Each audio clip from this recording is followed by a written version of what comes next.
அன்பார்ந்த நலம் தரும் ஜோதிட அன்பர்களே, அனைவருக்கும் வணக்கம். இன்று நாம் காண இருப்பது திருமணம் எப்பொழுது நடைபெறும். ஒருவருக்கு ஜாதகத்தில் கணித்து திருமணத்துக்கான நேரம், யார் ஒருவருக்கு திருமணம் எந்த காலகட்டத்தில் எந்த வயதில் நடைபெறும், இதுதான் அநேக கேள்வி. எல்லோருக்கும் இந்த மனதில் வரன் பார்க்கறதுக்கு அனைவருக்கும் எப்போது எனக்கு கல்யாணம் நடக்கும், தந்தையாக இருந்தாலும் சரி, அவங்களோட குடும்பத்தில் யாராக இருந்தாலும் சரி, என் பையனுக்கு எப்போ கல்யாணம் நடக்கும், பொண்ணுக்கு எப்போ கல்யாணம் நடக்கும், இதுதான் அந்த கேள்வியானது மிகப்பெரிய.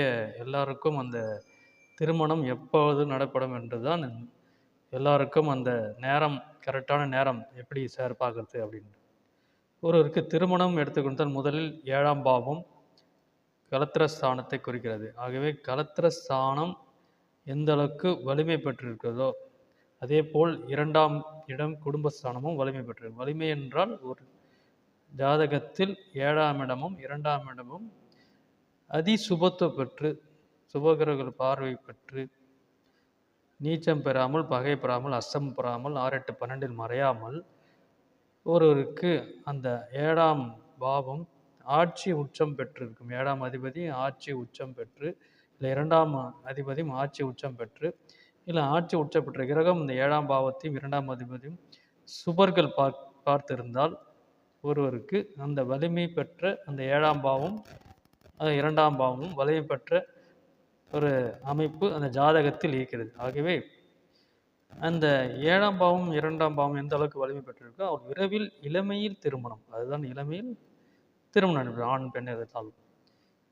இதுவே பாவகிரகங்கள் பார்வை பெற்றோ, பார்வைகள் சேர்க்கை பெற்றோ 7, 12, 7, 2 இருந்தால், அல்லது 7ஆம் இடமும் 2ஆம் இடமும் பாவகிரகங்கள் பார்வை பெற்றிருந்தால், உதாரணத்துக்கு சனி கிரகம் 2ஆம் இடத்தையும் 7ஆம் இடத்தையும் தொடர்பு கொண்டு, இல்லை லக்னத்தில் சனி இருந்து, இல்லை 7ஆம் இடத்தில் சனி இருந்தால் ஒருவருக்கு மிக விரைவில் நடக்காது திருமணம், தாமத திருமணம் தான் நடக்கும், தடைப்படும். ஆணாக இருந்தால் ஒருவருக்கு 34 வயசுக்கு மேலே தான் சனியோட பார்வையோ, இல்லை சனி கிரகத்தில் 7 இருந்தால் 2 இருந்தால் லக்னத்தில் இருந்தால் அவருக்கு திருமணம் நடக்குது. பெண்ணாக இருந்தால் ஒரு 29, 38 ஆகிடுது.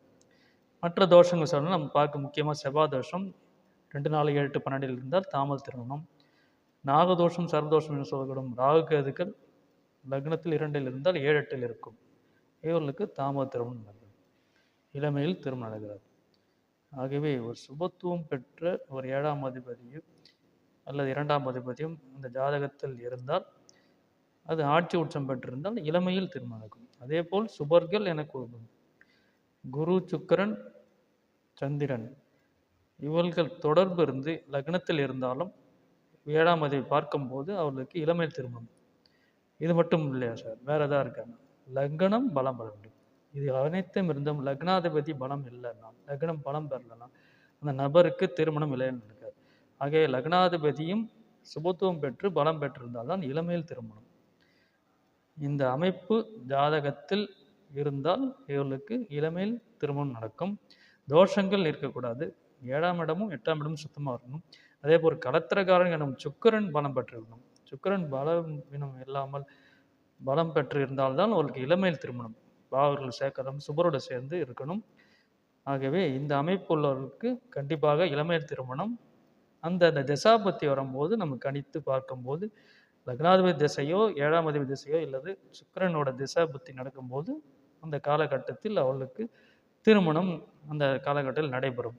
இதுதான் அந்த திருமணம் எப்பொழுதும் நடக்கும் ஒருவருக்கு என்று நாம் கணித்து சொல்கிறோம். நன்றி, வணக்கம்.